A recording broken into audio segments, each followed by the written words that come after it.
Greetings, welcome to Ross Reports. Headline. You have to excuse me for having my breakfast. I'm a working man. I'm an entrepreneur. I don't take orders. I've got a lot of things to do on my plate every day. 99.99% of labor that's available in this country, I won't participate in. The facts are, the NSA, the GCHQ, the Five Eye Alliance, they operate in private, they operate in secret, they make the law, keep the Congress people from actually being able to speak about their activities. So somebody comes along, Edward Snowden, he discloses what we had already suspected but had no concrete evidence, and he gives it to us.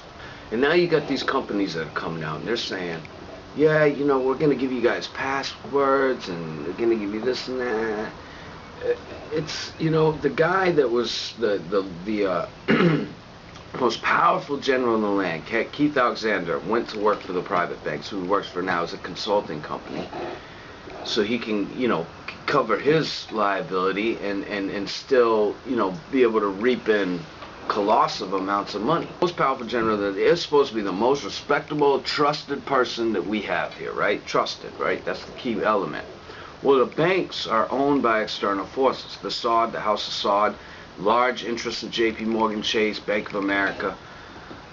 So the idea that these external forces that have funded ISIS, there's not much of a dispute about that, are the same ones that are funding our generals. Do you think there might be a conflict of interest when it comes to these internet companies too?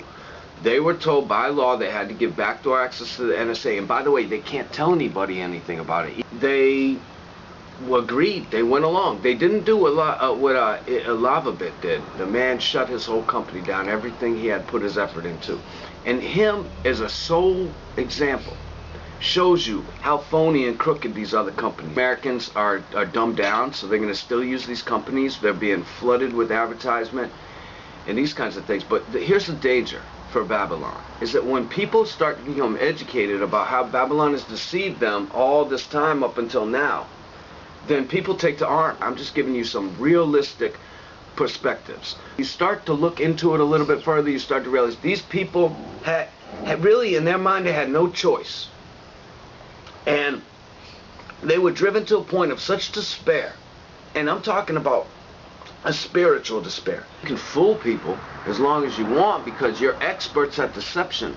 But when people see through your lies, you have some problems. They can cover the truth up, but the truth always shines through. It's like the grass is always going to grow through the sidewalk.